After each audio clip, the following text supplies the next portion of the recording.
Hello. Hello, everybody. Good afternoon. Welcome to the ones who are here and welcome to the ones who are online.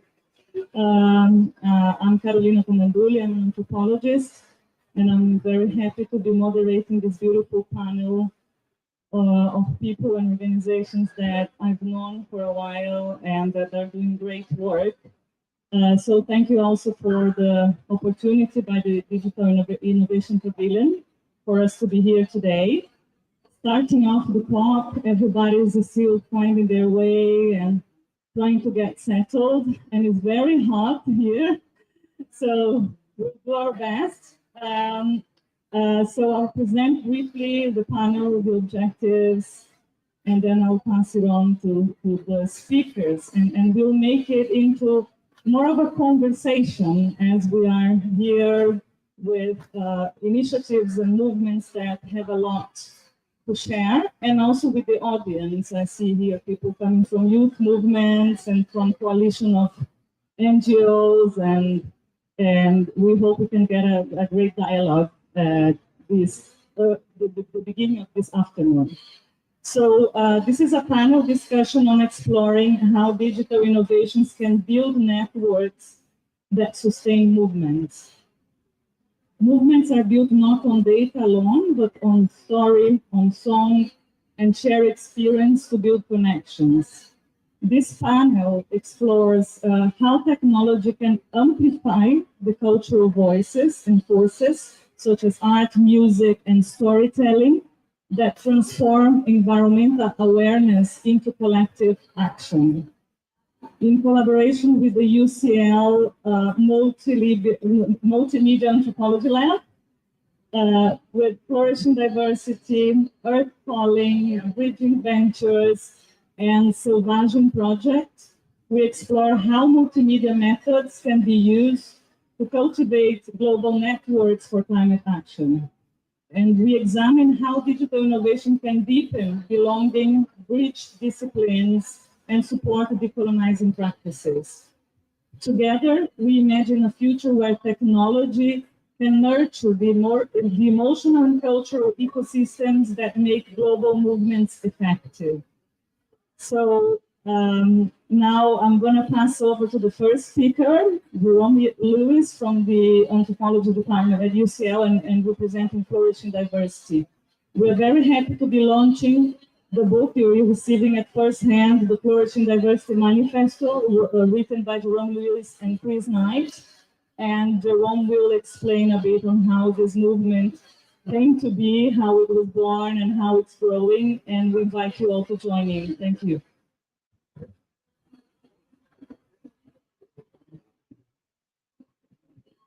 Well, good afternoon, everyone. Jerome Lewis here.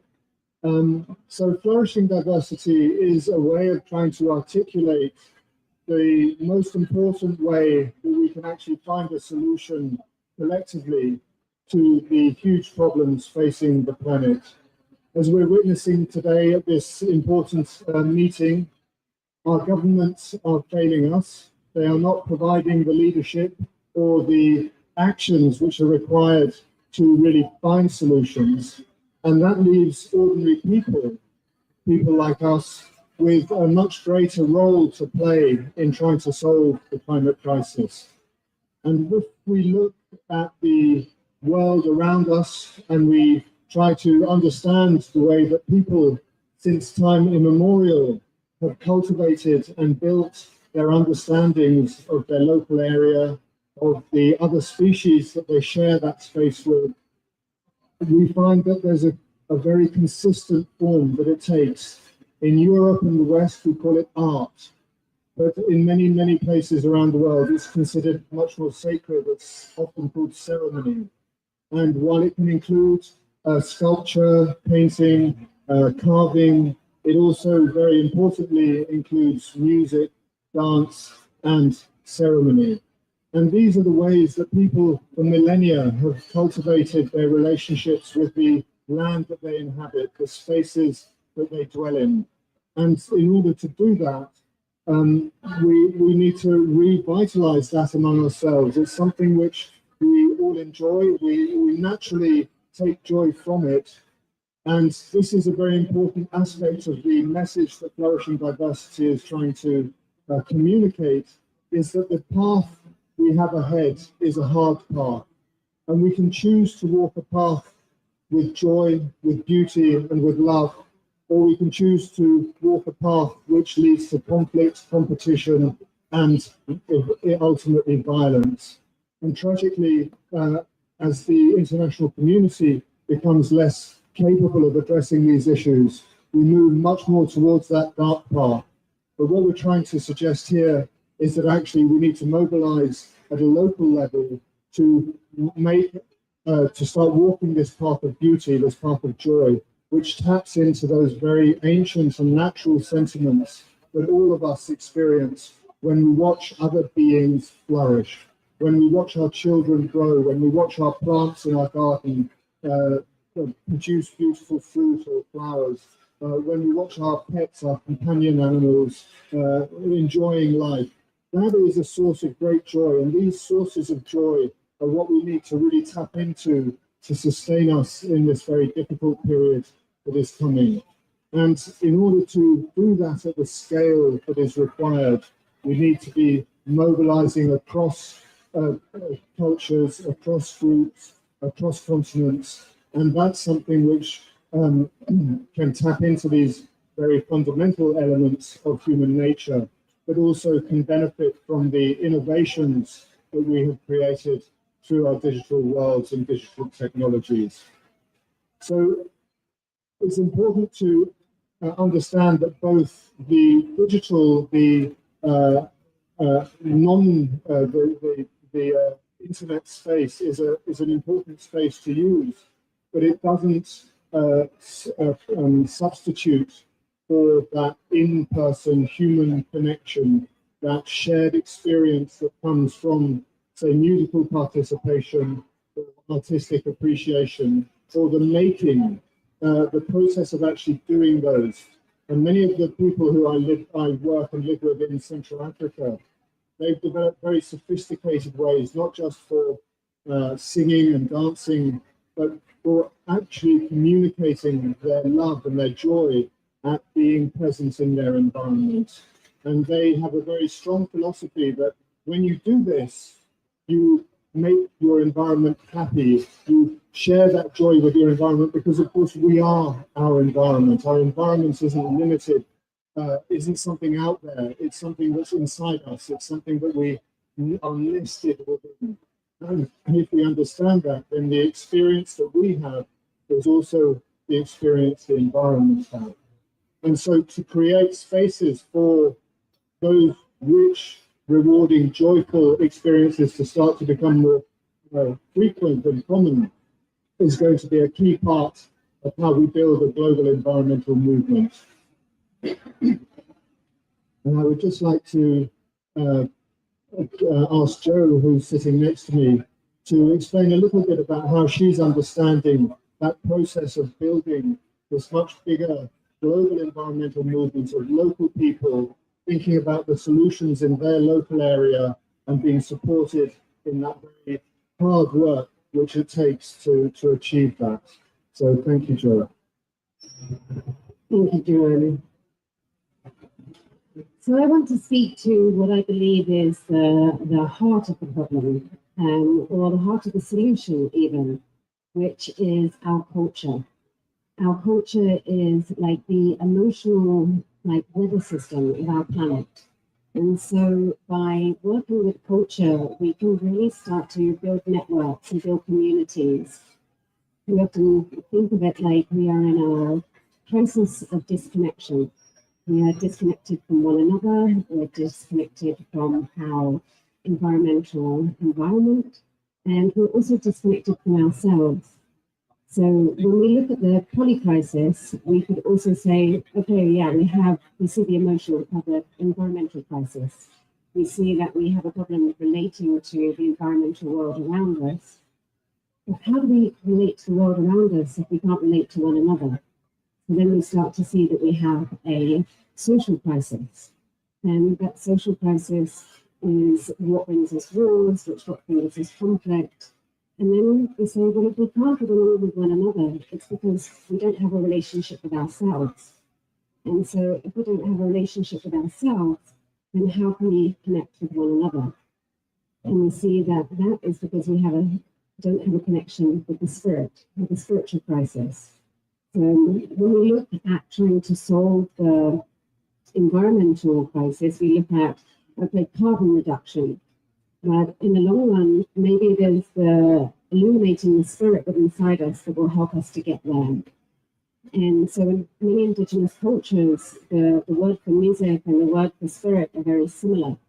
And so when we look at the connectivity and the way that art, music, and culture really help to bring about a kind of like the fabric of our society, this is what helps us to determine our morals and determine the way that we exist with one another.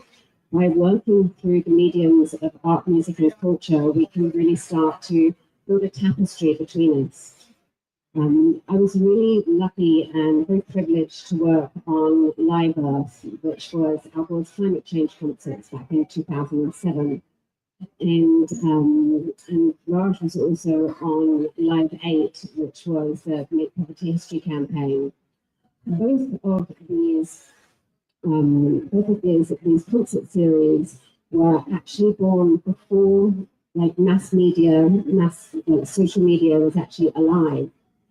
Facebook was very young, TikTok and Instagram didn't even exist.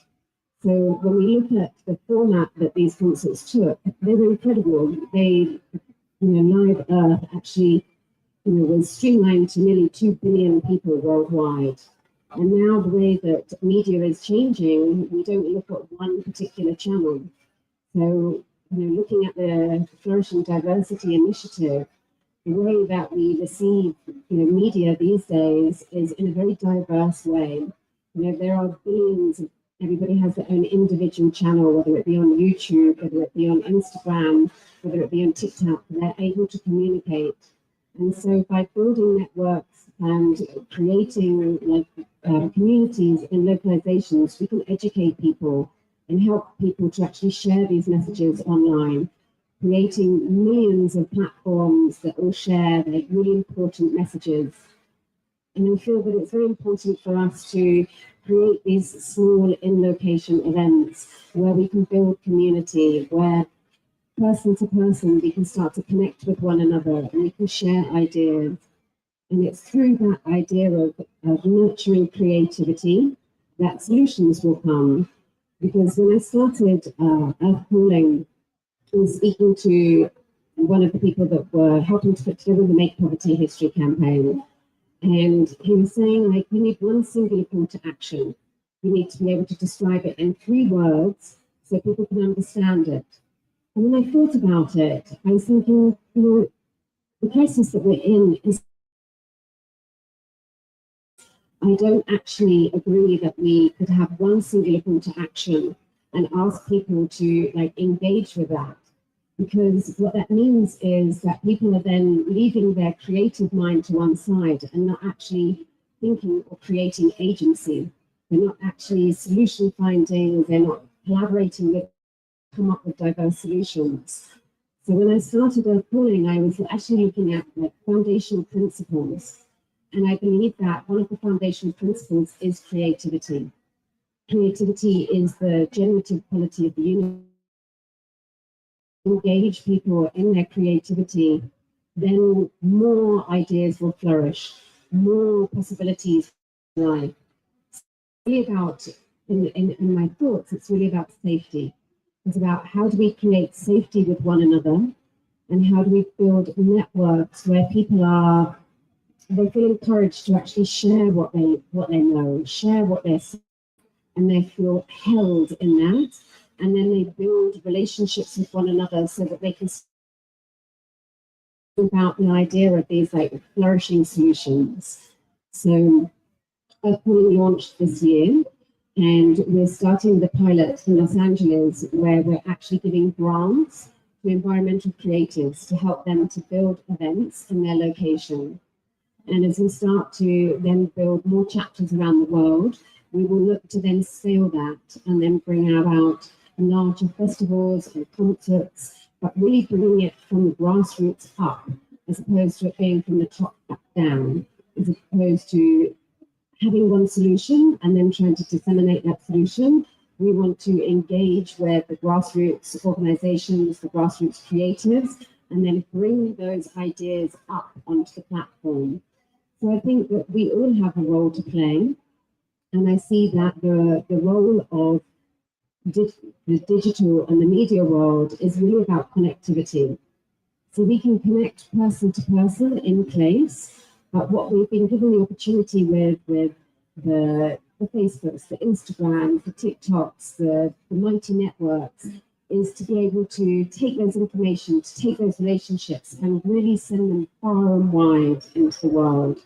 And I believe that by doing that and actually learning from some of the indigenous communities that we see, the communication isn't just person to person. It's also back to the place. It's back to the relationships with the rivers, with the trees around us. And so it's really about spreading ideas and spreading culture, and then embedding that culture into the global platforms. And I believe that through that, there are many possibilities that can do. So I'm going to pass over to Raj.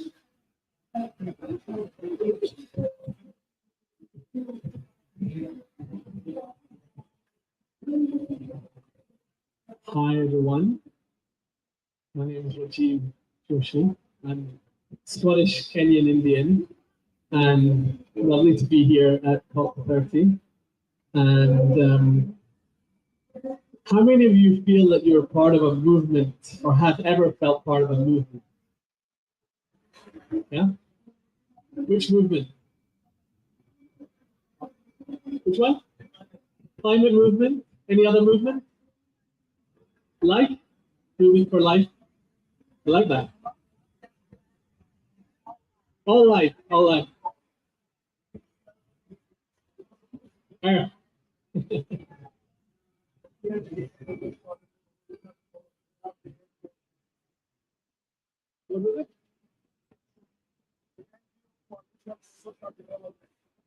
NGO Coalition for Social Development, protecting civil society space. Very important. Well, you know what? For me, one of the things that is most beautiful that I realized was that there is already a movement of movements. That in this moment, there are hundreds of thousands and millions of people all over the world who are organizing in different ways, shapes, and forms for the things that matter most to them. And that movement, that as our hearts beat in synchrony with other forms of life, that drumbeat is happening in a symphony with all forms of life. And that as that drumbeat happens, the planet, our beautiful Mother Earth, she's surrounded by these beautiful beating hearts of the species that are organizing for life. And that life force is stronger than we can ever imagine. The fact that our climate is being transformed by our own activity is something of deep concern. But we cannot underestimate the force of Mother Earth and the power of all forms of life that live on this planet. And I think for me, what's beautiful about this period of life and time is that we actually have the opportunity to reach people all over the world. I mean, has there ever been a point in human history where you could reach any individual, where 8 billion people can be connected to each other? I don't think we've quite yet unleashed the capacity of organizing people at the scale that we need to. And if you look at the challenges we face today with the forces, political forces that may wish to tear our world apart, there are new ways to reach people's hearts. And I think we have to embrace technology as a part of the solution. Technology alone cannot save us, right? We know that. We need to change our system. Our system is to transition from an extractive system, which has taken from people, taken from planet, and in that process has created deep wounds of colonization, of intergenerational trauma, of hardship, of massive inequality. We have to transition toward a regenerative system, which is giving more than it takes from people and our planet. And we have to stop choosing and picking and choosing from our economists. Even in Scotland, we had an economist called Adam Smith, who we used to design our entire economic system. But before he wrote the book Wealth of Nations, he wrote a book called The Theory of Moral Sentiments, in which he wrote how selfish soever a man may be supposed, there are evidently some principles in his character that interest him in the fortunes of others and render their happiness necessary to him, though he gains nothing from it except the pleasure of seeing it.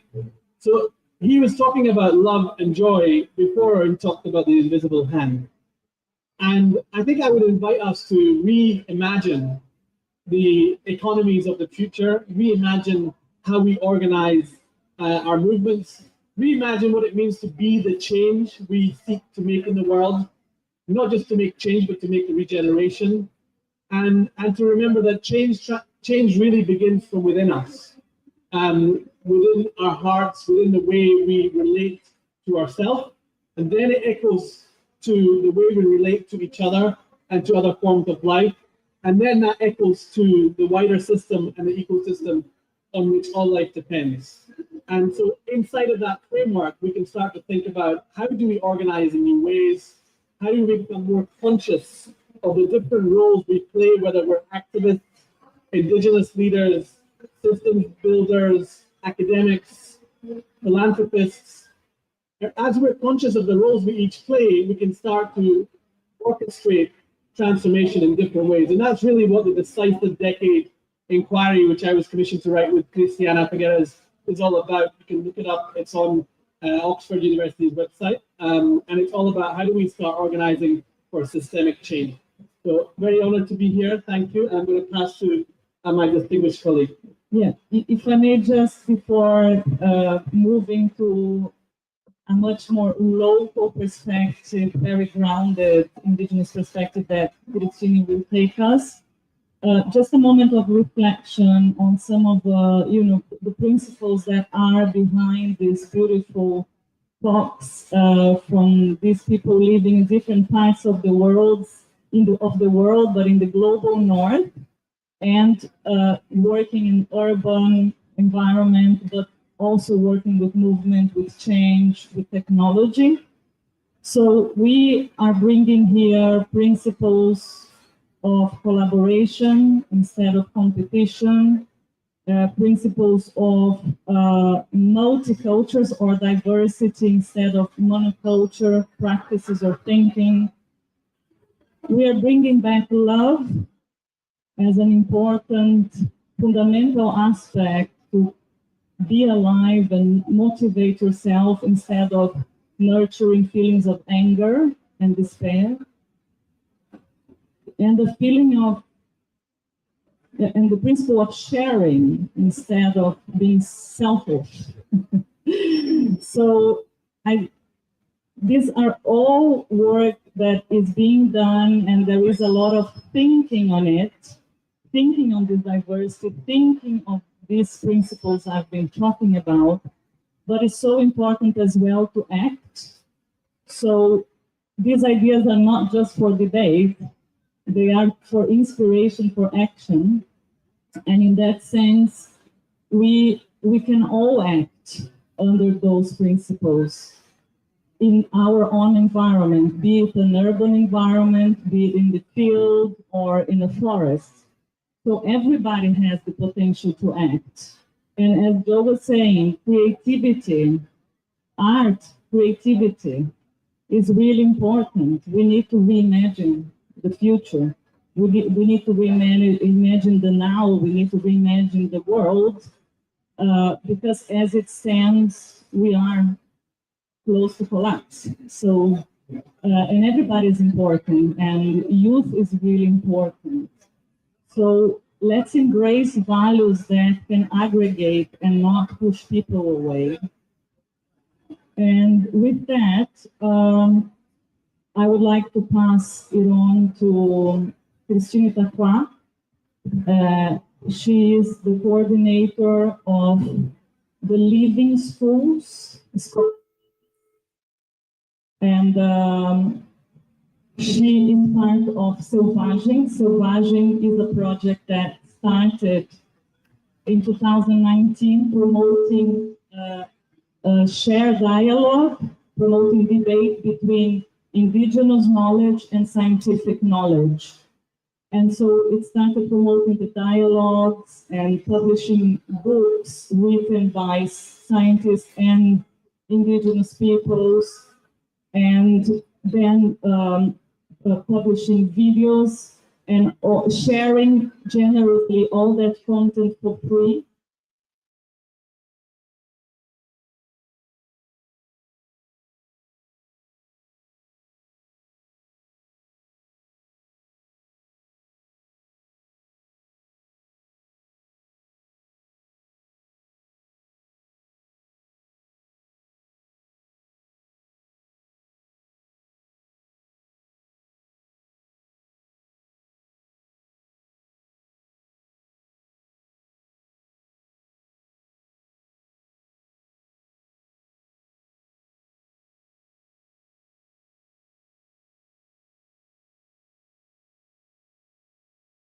That Selvagem is sharing. So as going back to what I was saying, it's not just about talking about diversity and collaboration and regeneration, but it's about doing. So we need to range from whatever we agree with and feel is right to our own actions. So with that, I'll pass on to Chris so she can share more on that beautiful initiative. Thank you.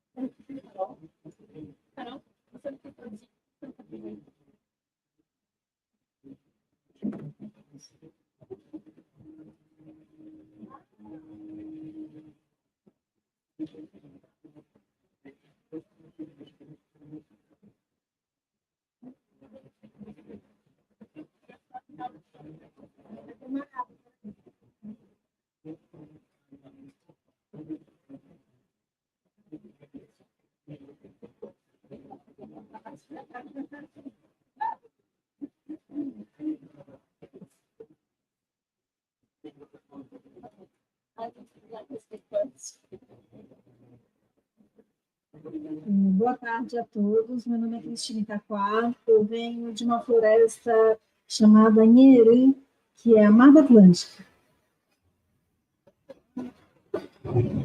Hello, everybody. Her name is Chris Itaquá, and she comes from a forest called Niera, that means Atlantic Forest. Eu sou do povo Machacali, de Minas Gerais, mas vivo em terra Guarani, que é a parte da minha família. She is from the Machacali people in Minas Gerais, but she lives in the Guarani land, which is the land of her family. E queria compartilhar um pequeno pensamento dentro, né, dessas falas que cada um de vocês trouxeram. And she wanted to share a small thought based on all the talks that have been said before her. Na floresta existem muitos códigos que são como inteligências naturais que durante muitas e muitas gerações as nossas avózinhas nos ensinaram. In the forest, there are many codes that they are like natural intelligence that many of our grandmothers and grandfathers have been sharing. Esses códigos muitas vezes não são transmitidos só por humanos, mas as formigas mostram, as nuvens, as abelhas, vários seres que habitam na floresta, eles emitem sinais. These codes are not only transferred by humans, but they are also transferred by ants, by the clouds, by the trees.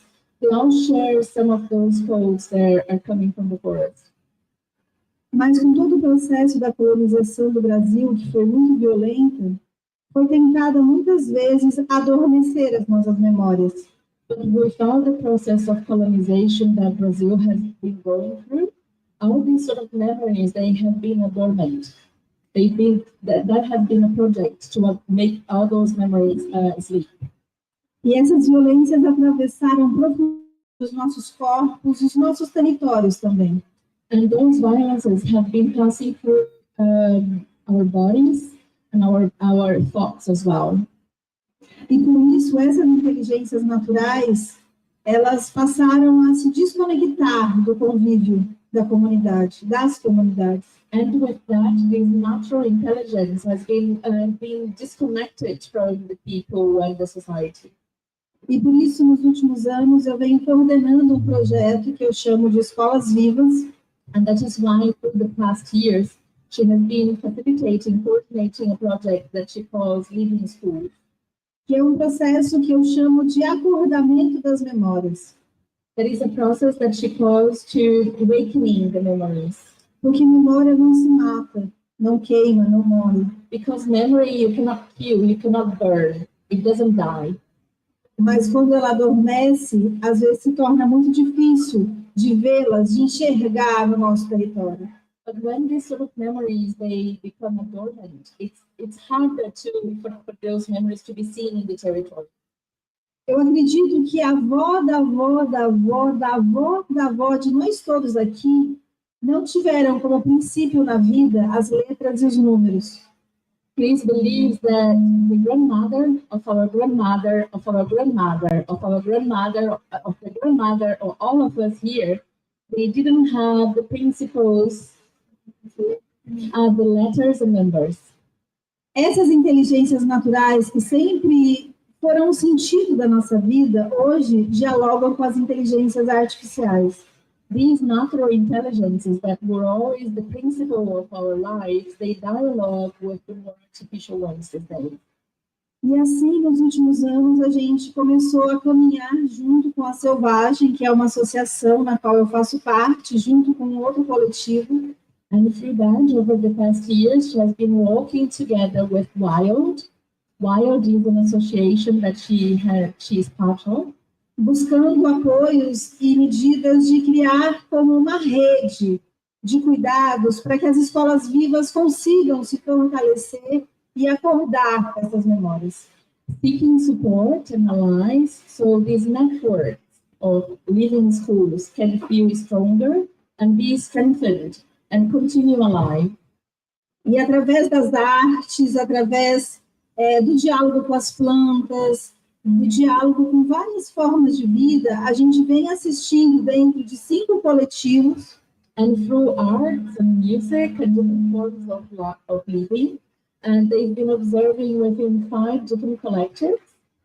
Dentro desses coletivos aqui da Amazônia, Runicuim, Banil, Tucano e Machacali, Guarani, Collectives that are from the Amazon, but also from the Atlantic Forest, Runicuim, Tucano, Machacali, Guarani, and Banima, Guarani. junto com esses 5 coletivos, a gente vem buscando criar esse processo de que essas inteligências naturais, que elas consigam transmitir as suas mensagens através de redes que nós publicamos em forma de vídeos, em formas de podcasts, em formas de materiais escritos, mas também através de uma arte que sensibiliza e como que afeta positivamente no sentido de a consciência ampliar.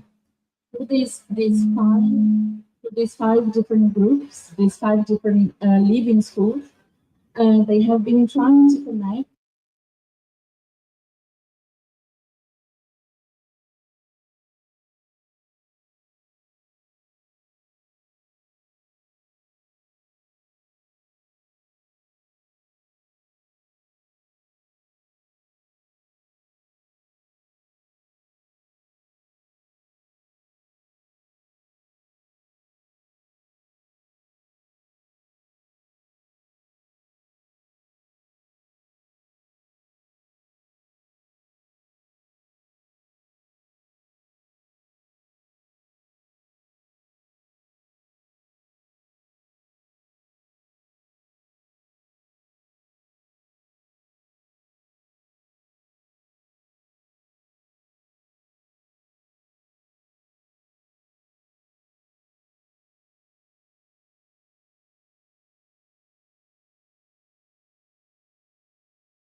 Hi, my name is MK.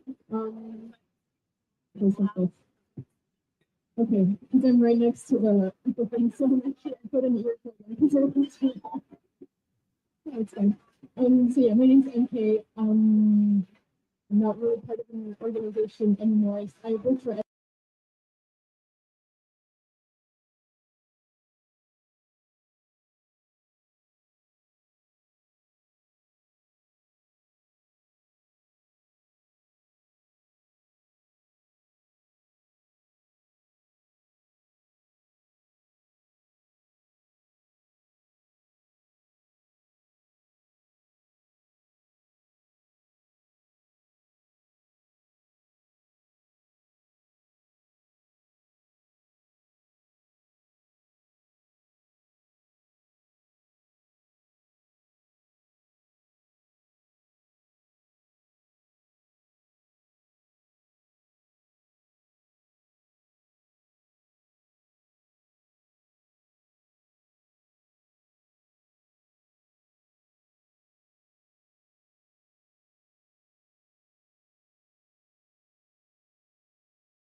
in America. And that is actually where we need to focus the energy. What we can get from Indigenous communities is very clear indications of the ways that you can create that bond with the land you inhabit. And it's those pathways, and as a musician, I'm sure you appreciate that once you start making music with the land and with the other creatures that inhabit that land, the more than human, you start to develop a deep love and connection to the land yourself. And I think that that is what we need to focus on, is creating that connection. We can be inspired and learn so much from Indigenous communities, but we also need to respect that their history is one of terrible violence, and it's a violence that maybe some of our ancestors were part of. And from that point of view, we need to always be very careful and respectful and not appropriate, just taking, but really do it in a conversation, in an exchange, a process of discovery, which is geared and anchored in the land that we inhabit and the places we inhabit. And I would really recommend, if you have a look at this book, it's all about how we can try and do that in the places that we have influence over, that we are responsible for, and that in fact is the mass movement that has to happen. And I don't call it Indigenous because I don't want to colour that terrible history and this somehow diminish the awfulness of what has happened. But at the same time, those are the key principles that we really can seek a lot of guidance from in that process. So thank you for a courageous question. Thank you for your question, and I agree with a lot of what Jerome has been saying, and I think that there's two things that I feel that is important for us in Western culture. And the first one is humility, is to have a sense of humility with how we approach the situation, is to understand, where we found ourselves. And I think that some of that is like understanding, as we say, like in many of our bloodlines, particularly in the West, we've actually contributed to how we find ourselves where we are today. So the second one is actually grief, and understanding that like the grief and where we find ourselves in the situation we are in today. And then how do we use creativity to transform some of that and actually speak to the more than human, the visible, the invisible worlds, and actually be able to come forward using our creativity, transforming our grief with humility in the way we connect. So I honestly believe it's like a way forward as opposed to a way back, what we're looking for, because we cannot transfer back to when, I'm English, so when we were pagan, when we did have rituals with the land, we cannot unforget what we know, which is like part of who we are today. But it's how we include that in the way that we move forward. And that is with humility, that is with sensitivity and with creativity, so that we can help to transform some of these emotions and then bring more people into the awareness of where we are and what is possible.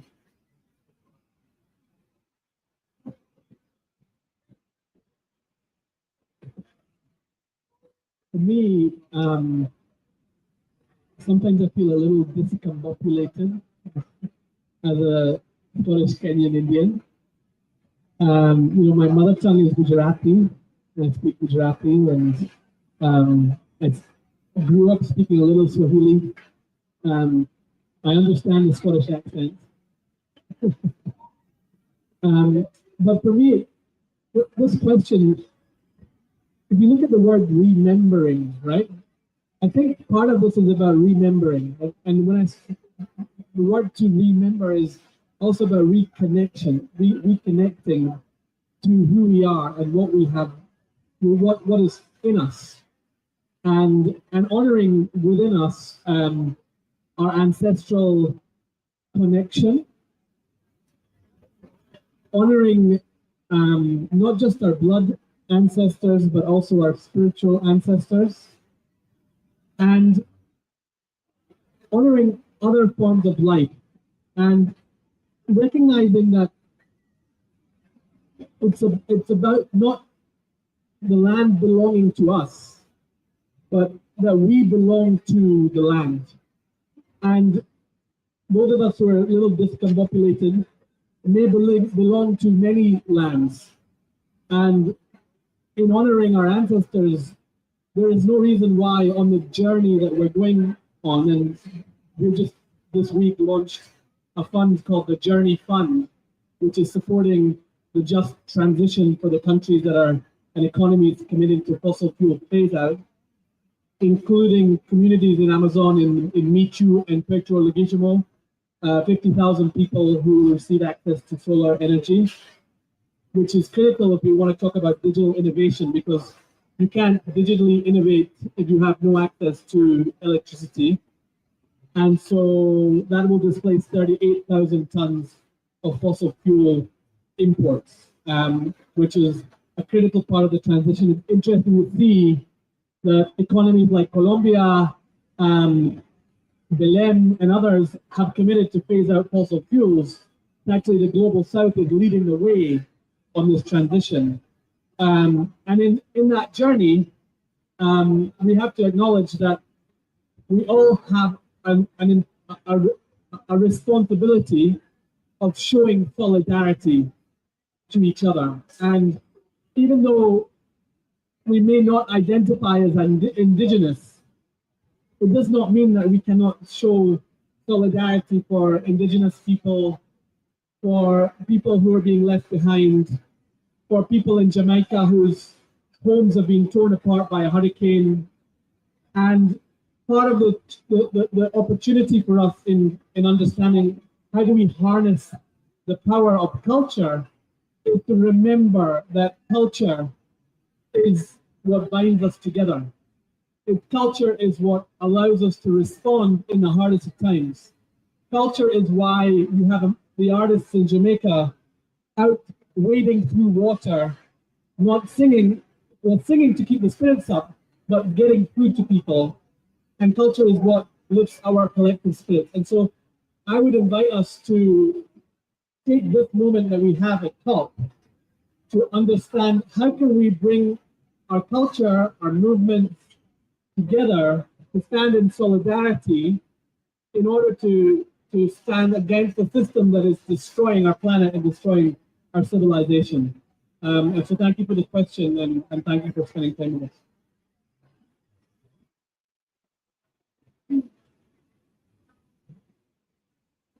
Essa pergunta ela é bem profunda, né? Porque ela faz cada de nós pensar.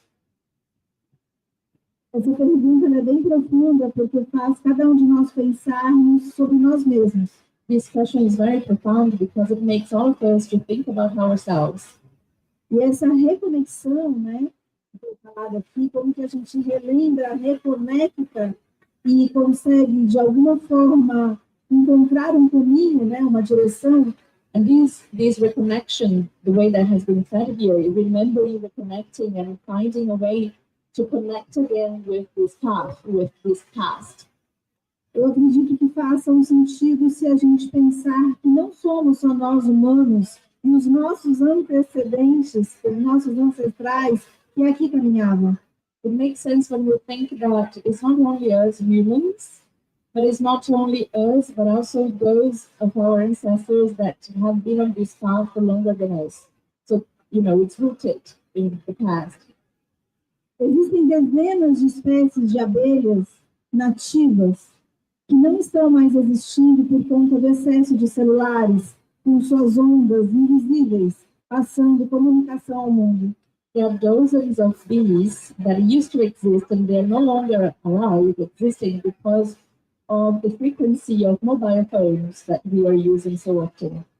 As abelhas, assim como os morcegos, eles são essenciais para que a gente continue existindo.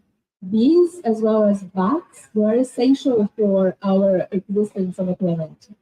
Então, muitos dos humanos que não sabem da onde vieram ou da onde vieram seus avós, so many of the humans that don't know, they don't know where they come from or where their grandparents came from. Tem que se lembrar que também existem muitas espécies de seres animais, vegetais e minerais que não estão mais existindo hoje aos nossos olhos. We have to remember that there are many other beings, human beings, natural beings, mineral beings, animal beings, that they used to exist, but they are no longer living with us. Mas os espíritos deles ainda estão aqui entre nós. But their spirits might still be with us. Principalmente os espíritos das árvores grandes, das árvores centenárias. Especially the spirits of the big trees, the centenary tree. Os antigos rezadores que tinham essa sensível concentração de dialogar com os não humanos. The elders that are prayers and shamans that have the sensitivity of thinking and speaking with other than human beings. Eles insistem em nos dizer que a gente precisa parar. They insist on telling us that we should stop. E repensar, e relembrar, e reconectar esse caminho, essa direção. And we should stop and rewire ourselves, reconnect with this path. Porque todos nós somos filhos da Terra. Because we're all sons and daughters of the earth. Em todas as Áfricas, em todas as Américas, todos somos filhos da Terra. In Africa, in Americans, in our Europe, we are all sons of the earth and daughters of the earth. O que precisamos é conseguir ampliar essa consciência e entender que essa rede de afetividades tem que ser por todos. What we should think is to how to amplify our consciousness. So our network of conscious can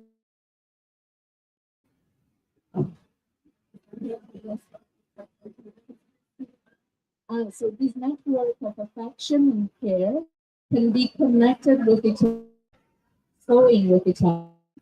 E assim, eu acredito que as memórias, essas memórias antigas que você sente, muitos sentem, que se apagaram em algum momento da história, elas estão dentro de você, estão dentro de cada um de nós. Só que a gente precisa parar e se concentrar para sentir. So Chris feels that this memory that you feel, that many of us may be feeling as well, it's within us. So we need to stop. So we can, as stopping, we can reconnect, we can rethink, we can care again for that feeling. But we have to learn how to stop in order to do this connection. Thank you all for responding. Hope it's helpful. Beautiful. And we're going to go for our final question. Unfortunately, conversation is going well, but we have a limited time. Also going to be here if anybody wants to talk after, but let's go for the last question. Thank you. Mine is not a question. Contribution. Because I would like to start by paying homage to the ancestral people of Kitameta of the land. Because if we're talking about ancestors, talking about cultures, we need by starting by paying homage to the ancestral land of the people that we represent. I am from Africa.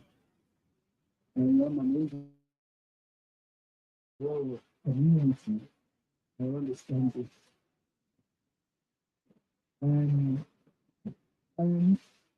I believe that this conversation is too rich that we were to expand this to have a broader diversity of the places that we work.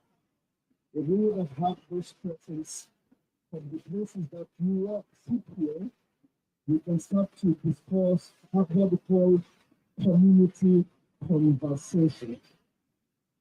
And only in community conversations that we can elevate key conversations where we can push that into policies. I chair the NGO Coalition for Social Development at the UN. I am just from Doha, where the new treaty has been signed for social development after 30 years of the Copenhagen Declaration. And in social development, it's people-centered. And when we talk about people-centered, we are talking about what we are discussing here. I cannot say how rich this conversation is when I listen to you, the narrative, and second, I feel like there's a clear diversity in the conversation in the room.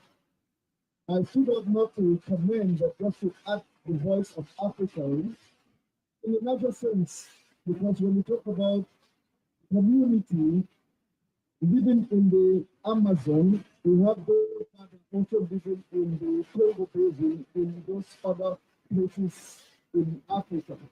Those who do not have opportunity to become here based on the fact that resources are limited. So you here are speaking on behalf of all the others who do not have the opportunity to engage in these conversations. I like the fact that you're doing the cultural, the music, and humanizing. Music is a language. That language can be understood from communities. And each community has a way they communicate. Some beat drums, some use leads to transport that you can recall, some write on uniforms, as you know from history, and more. This is all forms of conversations and communication. People in the Aborigines, the indigenous, as they are called, and the names that they call, they're the author and the origin of the world. And that is why it is important that we maintain, and I like the way you address, the way we address, you speak about the way we present and address, we should address those people in terms of public gathering. I agree with you. We have many scholars who sit and talk on behalf of the people because, and for that reason. So I agree. But I want to thank you. I listened to you carefully. Unfortunately, the rain is falling. I would have loved us to have a circle to have this conversation because this is not an academic. It's not a thing for academic. It's a thing that we should sit in a circle and discuss like a community. So in the next session, we should not only end here, but this should be a prelude so that we can elevate key outcomes and look if these outcomes are reflected in the Berlin declarations at the end. The Berlin outcomes, not the declaration, the outcome of Berlin, the top 20 person. How did this translate into, how does it reflect into the policy? If not, it's just another form of talking. And then when I listen to her, I feel connected. It echoes deep in me because I resonate from that cultural. I feel her with the energy, the spirit, and I don't want to take this much of the time, but I also want that maybe my brothers and others who want to contribute. Even when you say that you don't have culture, you have. If you go back to history, the concept of living, you will see where you are. If you look back history, it's just because there's a deliberate denial and there's some class of people, or I don't want to call people or so, who have taken that superiority over others, and that is what is happening where we are. If they say civilization started maybe in Africa, as it is said, why is it that others are more advanced and they are not? They're still using them as pictures and things to show how poor people look. It's selfishness. It changes focus, the way we look, the way you look at me, the way you think about me, behavior, the way we think. That's the spirit. Your thinking comes from the spirit. We inspire you from the spirit to think and act. Thank you. Thank you very much for your beautiful contribution. Unfortunately, we have to close very soon. I don't know if the panelists want to give a final word. And then we are here available to chat. Okay? Thank you. Well, I'd just like to thank everybody who's made this event possible and all our audience for attending. It's been a really very beautiful experience to hear so many different perspectives. And I'm sure that in this room there are many more perspectives that deserve hearing. And I'm very sorry that we don't have time for that right now. But I urge you all to be as aware and connected with your places as is possible, to find your particular way of communicating with those more than humans. Where in your heart are you guided to sing, to make music, to dance, to sculpt?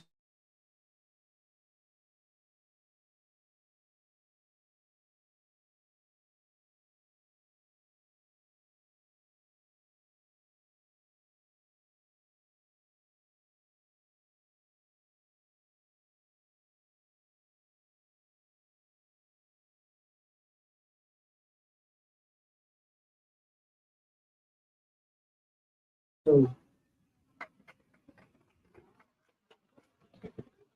just to say, I think this is not a movement. I think the idea of a movement is a process, and hopefully we can continue the conversation with our colleagues in UCL and our colleagues from the Paris and the school. I think is a beautiful example of how to share wisdom and intergenerational processes. So there's a lot to learn. I hope we can continue the conversation coming out of this, and we'll all be milling around for a few more minutes.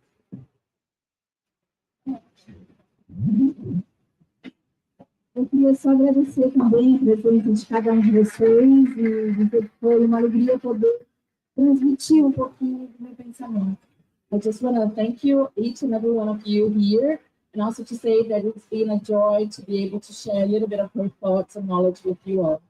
Mas dizer, assim, uma palavra final, eu diria que o processo de escolarização no mundo inteiro, ele dominou mentes, memórias e territórios. But also, as a final word, to say that the schooling, the way that the schools are done across the world, has been dominating people's memories and territories. E eu convido, ou convoco vocês todos, que são pais, mães, avós, tios, lideranças, And I urge each and one of you, their parents, their mothers, fathers, their teachers, their leaders, porque não vai haver mudança de hábito e uma transformação nesse sentido maior do respeito à natureza, às florestas, para que um dia a gente possa ter uma justiça climática, uma justiça ambiental, se os processos de escolarização não mudarem. there won't be any change of habit. There won't be any change in our path if the way that the schooling is done across the world does not change. Porque a educação é a base que move a nossa existência. Because education are the roots that move our existence. Não a educação da letra e do número, It's not the education of the letters and the numbers, mas a que faz a gente se conectar com os códigos sensíveis de tudo que habita na Terra. but the education that makes us connect with the sensitive codes of everything that is on earth. Então, isso é um convite a gente pensar para onde nós estamos indo, para onde nós estamos levando os nossos filhos, para ser alguém na vida. So this is an invitation for us to rethink. Where is it that we are taking our kids? Where is it that we are taking our sons and daughters to what they're going to be when they grow up? E essa é uma mensagem que eu trago de muitas, que não puderam chegar e não vão chegar aqui. And this is a message that she brings from many that couldn't be here, wouldn't be here. Que são as mãe paca, mãe cutia, mãe lontra, mãe onças, muitas abelhas e formigas. They are the mothers of the bees, they are the mothers of the ants, they are the mothers of the many animals that couldn't be here. Porque elas estão todos os dias querendo ver seus filhinhos brincando na água limpa, numa terra viva.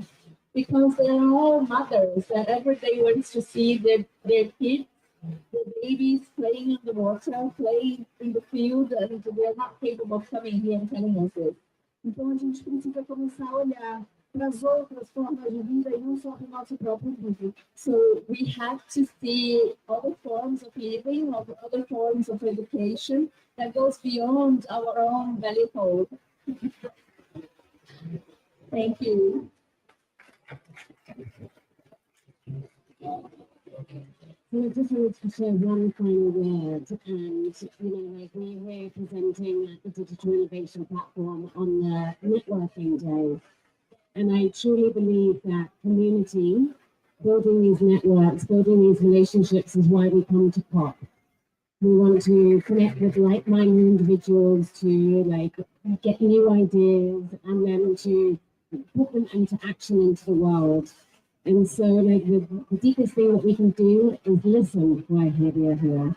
Listen and connect to one another, share your ideas, but also while you're sharing, still have the opportunity to listen to others. And I hope we can all walk through this journey with a lot more compassion. So thank you so much. Thank you, Carolina. Thank you all and join the Flourishing Diversity movement. Can I call it a movement? Thanks a lot. Hope you enjoyed it.